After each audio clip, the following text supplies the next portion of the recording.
کسی اور موقع پہ آئی ہوتا ہے ایسا قانون اور اجلت میں رات کی تاریکی میں ہر چیز کو روند کے نہ کیا جاتا. آج تک تو وہ بلی کسی کے سامنے نہیں ہے, وہ کسی کو دکھایا ہی نہیں گیا کہ اس کے اندر کیا ہے, کہ وہ جو کالا قانون اس کے اندر موجود ہے. اور کیا خوبصورت بات, واہ, کہ ریٹائرڈ جج کو لگائیں گے, جو پہلے کمپرومائز ہو چکا اس بندے کو لگائیں گے. اور کس سٹیج پہ لگائیں گے؟ جب پی ٹی آئی کا ایک کیس جو سپریم کورٹ نے فیصلہ کر دیا کہ ان کو ریزرو سیٹس دیجئے, صرف اس ایک کیس کے لیے, ایک شخص کے لیے, ایک اسپیسیفک, آپ پورے ملک کا ستیہ ناش کرنے جا رہے ہیں. کہاں کون سی جگہ پر کوئی مہذب معاشرے کے اندر, مجھے آپ بتائیے, انڈیا میں 2 عدالتیں ہیں, امریکہ میں 2 عدالتیں ہیں, یو کے میں 2 عدالتیں ہیں.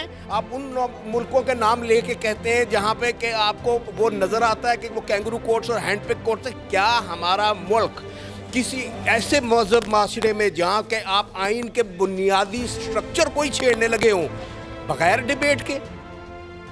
میں ہوں آپ کا ہوسٹ محمد اشر اور آپ لوگ دیکھ رہے ہیں ڈیلی سوشل پاکستان. نئی کہانی کے ساتھ آپ کا میزبان حاضر خدمت ہے. ناظرین و سامعین, آج کنونشن ہونے جا رہی ہے اور وکلا برادری جو ہے مسودے کے حوالے سے, ترامیم کے حوالے سے جو ہے وہ ایکشن میں نظر آتی ہے. میرے ساتھ لطیف کھوسہ صاحب کے صاحبزادے موجود ہیں, جناب خرم کھوسہ صاحب. آئیے چلتے ہیں ان کی جانب اور ان سے جاننے کی کوشش کرتے ہیں کہ وکلا کیا کرنے جا رہے ہیں, پاکستان میں کیا ہونے جا رہا ہے. سر, جب بھی اس ملک کے آئین کی طرف اور جمہور کی طرف کسی نے میلی آنکھ سے دیکھا ہے تو یہ وکلا سیسا پلائی ہوئی دیوار بن کے کھڑے ہوئے ہیں.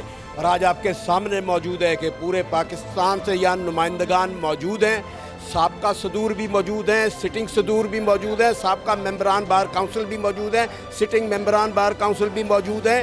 اور وہ ترامیم جو یہ کرنے چاہ رہے تھے کہ اس ملک کے آئین سے بنیادی حقوق نکالنے جا رہے تھے, اس ملک کی عدلیہ کو 2 لخت کرنے جا رہے تھے, اور اپنی مرضی کے یہ ہینڈ پکڈ ججز کے ساتھ, میں آپ کی وساطت سے وہ جو لا منسٹری میں بیٹھا ہوا اس کو بتانا چاہتا ہوں کہ تم نے دیکھا تھا کہ یہاں سڑکوں پہ ایک عامر کا کیا حال ہوا تھا, تم اس وقت ادھر ہوتے تھے.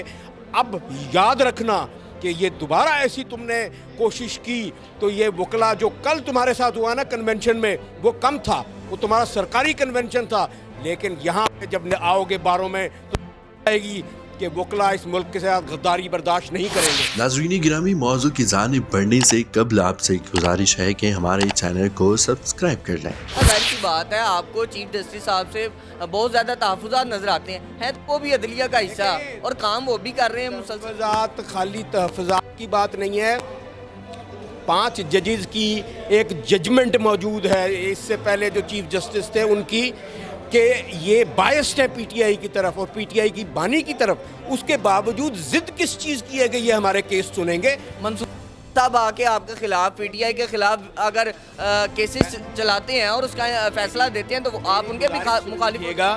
منصور علی شاہ صاحب کے خلاف کوئی ججمنٹ نہیں ہے سپریم کورٹ کی فل بینچ کی جو یہ کہیں کہ وہ بائسڈ ہیں. ہم نے اے بی سی کی بات نہیں ہے, بات ہے سینیورٹی کے پرنسپل کی. جو سینئر ہے اس کو چیف جسٹس, یہ کس بھونڈیا کہ آپ کہیں جی 5 ججوں کے نام بھیجیں گے, 5 میں سے ایک کو جس کو وزیر اعظم جس سے بیعت لے لے گا اس کو بنائے گا. یہ کہاں کا قانون اور کہاں کا پرنسپل؟ سینیورٹی کا پرنسپل دنیا ساری میں چلتا ہے. یہ کس طریقے سے اس ملک کو چلانا چاہ رہے ہیں اور روندنا چاہ رہے ہیں. میں کہتا ہوں, میں چیلنج کرتا ہوں لا منسٹر کو, باروں میں آ کے دکھاؤ, تمہیں پتہ لگ جائے گا تمہاری پاپولیرٹی کیا ہے. سر, یہاں پہ سوال رکھنا چاہوں گا, ظاہر سی بات ہے عدالتیں اپنا کام کر رہی ہیں, کیا آپ عدالتوں کے انصاف کے جو نظام سے متفق نظر آتے ہیں؟ کیونکہ انصاف کا نظام اگر بات کریں تو ہمارا ملک کئی پیچھے جو ہے وہ نظر آتا ہے. تو اگر حکومت یہ ترمیم کرنے جا رہی ہے اور عدالتیں بنانے جا رہی ہے, اس سے ہمارا ہی فائدہ ہوگا, عوامی فائدہ ہوگا, تو اس پہ اتنا. میں آپ سے ایک سوال کروں, کیا آپ صبح 4-5 بجے 6 بجے اپنا موبائل جیب میں ڈال کر پارک میں واک کرنے جا سکتے ہیں؟ بالکل نہیں. میں جاتا ہوں روز, میں اندھیرے میں جاتا ہوں نماز کے بعد واک کرنے کے لیے, میرا تو موبائل کوئی نہیں چھینتا. جس آپ نظام کی بات کر رہے ہیں اس میں اوور آل ہمیں ضرور چاہیے اصلاح, لیکن ایگزسٹنگ سٹرکچر کے اندر آپ نے نیب کا قانون بنا دیا, اینٹی کرپشن لاز وہیں موجود ہیں. نیب کا قانون کیوں بنایا؟ پولیٹیکل انجینئرنگ کے لیے.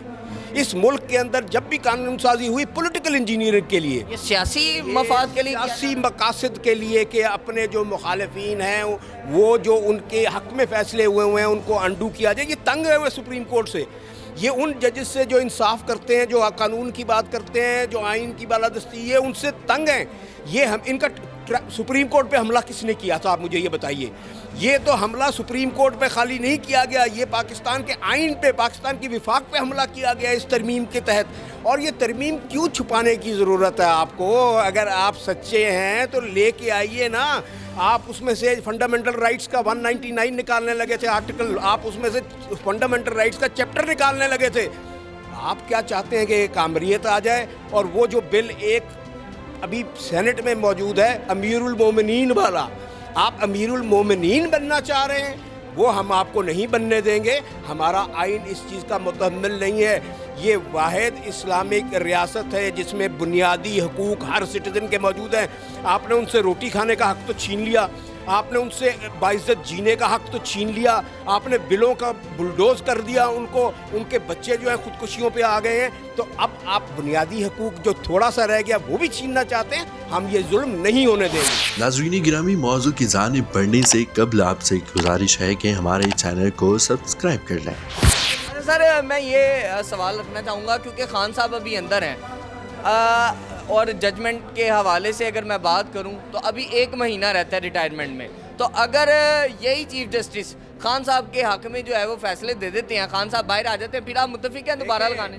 آپ نے کہا خان صاحب اندر ہیں, خان صاحب ہمارے دلوں کے اندر ہیں. خان صاحب اوورسیز پاکستانی کے دلوں کے اندر ہیں. خان صاحب اس وقت دل کی دھڑکن ہے سب کی, تو ہم کہتے ہیں وہ ہمارے یہاں دل میں ہمیں خوبصورت لگتے ہیں, اور وہ اندر نہیں ہیں, وہ آزاد ہیں. وہ واحد لیڈر ہے جو آزاد بول رہا ہے, وہ واحد لیڈر ہے جو پاکستان کے حقوق کی جنگ لڑ رہا ہے, وہ واحد لیڈر ہے جس کے جھنڈے تلے یہ قوم ایک ہے. تو آپ اس شخص کو اندر نہیں کہہ سکتے. وہ آزاد ہے اپنی سوچ میں, وہ آزاد ہے اپنی ویژن میں, اور وہ آزاد ہے اس ملک کے مقدر کو وہاں لے جانے میں جہاں وہ لے جانا چاہ رہا ہے. باقی باتیں یہ جسم کو قید کر دو, اصل چیز سوچ ہے. آپ ان چیف جسٹس صاحب کو چھوڑیے, کئی آئے کئی چلے گئے. اس سے پہلے بھی جو یہاں ایک شخص تاج نشی تھا, اس کو بھی اپنے خدا ہونے کا اتنا ہی یقین تھا. کئی آئے کئی چلے گئے, بات یہ نہیں ہوتی ہے. جسٹس منیر صاحب بھی تو رہے, اس کے بعد اپنا مولوی مشتاق صاحب بھی تو رہے, جسٹس نسیم حسن شاہ بھی تو رہے. آج کہاں گئے وہ؟ اس سے آپ تھوڑا ماضی میں چلے جائیے. افتخار چودھری صاحب بڑے جید اپنے آپ کو جج سمجھتے تھے کہ میرے بغیر یہ ملک نہیں چلے گا, آئین نہیں ہوگا. آج وہ کہاں ہیں؟ آج ان کا نام لینے والا کوئی نہیں ہے. ان کو بھی ڈرنا چاہیے کہ یہ ہسٹری کی رانگ سائڈ پہ جا رہے ہیں, اور کل کو یہی نسل جو ہے آج پاکستان کی, ان کو ان کا نام بھی لینا گناہ سمجھے گی. اچھا, ترمیم کے حوالے سے اگر میں بات کروں, مولانا فضل الرحمان صاحب سے آپ کی جو دوستی ہے اور دوستانہ ماحول ہے وہ بڑا اچھا ہوتا چلا جا رہا ہے. مولانا صاحب جو ہیں, کل آپ گالیاں دیتے تھے, آج آپ کو ساتھ بٹھاتے نظر آتے ہیں, شائیے دیتے نظر آتے ہیں, محبتیں بانٹتے نظر آتے ہیں. سر یہ اچانک سے جادو کی چھڑی چلی کیسے ہے, کیسے سارا ماحول بدل رہا ہے؟ ہماری کسی سے دشمنی نہیں ہے, نہ کسی سے دوستی ہے. ہم صرف جو آئین پہ متفق ہوتا ہے, جو اس ملک کے اس فرسودہ نظام کے خلاف ہے, جو کرپشن کے خلاف بات کرے گا, ہم اس کے ساتھ کھڑے ہوں گے اور اس سے ہاتھ ملائیں گے. وہ کوئی بھی ہو, ہمیں اس میں کوئی اعتراض نہیں. سر عوام کو کیا کہنا چاہیں گے, کیونکہ اس وقت عوام کی نظریں عدلیہ پہ ہیں اور وکلا برادری پہ ہیں کہ وکلا جو ہے اس حوالے سے کس طرح کنونشن کریں گے, اور اس کنونشن کے بعد جو احتجاج ہے وہ کس طرح ظاہر کیا جائے گا, کس طرح ریکارڈ کروایا جائے گا تاکہ حکومتی سطح پر جو ہے یہ آواز پہنچ سکے. دیکھیں, دنیا کی تحریکیں دیکھ لیں, لیڈروں نے عوام کی طرف دیکھا ہے, ہم اپنی عوام کی طرف دیکھ رہے ہیں, ہم ان کی آواز بن کے بات کر رہے ہیں. اور میں ان کو کہوں گا کہ آج ہم جمع ہیں, آؤ ہمارے ساتھ نکلو, آؤ ہماری طاقت بنو, آؤ ایک دفعہ پھر اس ملک کے وہ فرسودہ نظام کو اٹھا کے باہر پھینک دیں, اور آؤ ایک اچھے مستقبل کے لیے, ایک ایسی طلوع کے لیے جو ہماری اور آپ کی نسلوں کے لیے بہترین ہو. آؤ عزم کر کے چلیں اور انشاءاللہ اپنی منزل حاصل کریں گے. بہت شکریہ. ناظرین سامعین, میرے ساتھ جناب خرم لطیف کھوسہ صاحب موجود تھے اور اپنے خیالات کا اظہار کر رہے تھے. اسی کے ساتھ مجھے دیجیے اجازت, ملاقات کریں گے اگلے پروگرام میں. اللہ نگہبان. ناظرین گرامی, قبل آپ سے گزارش ہے کہ ہمارے چینل کو سبسکرائب کر لیں.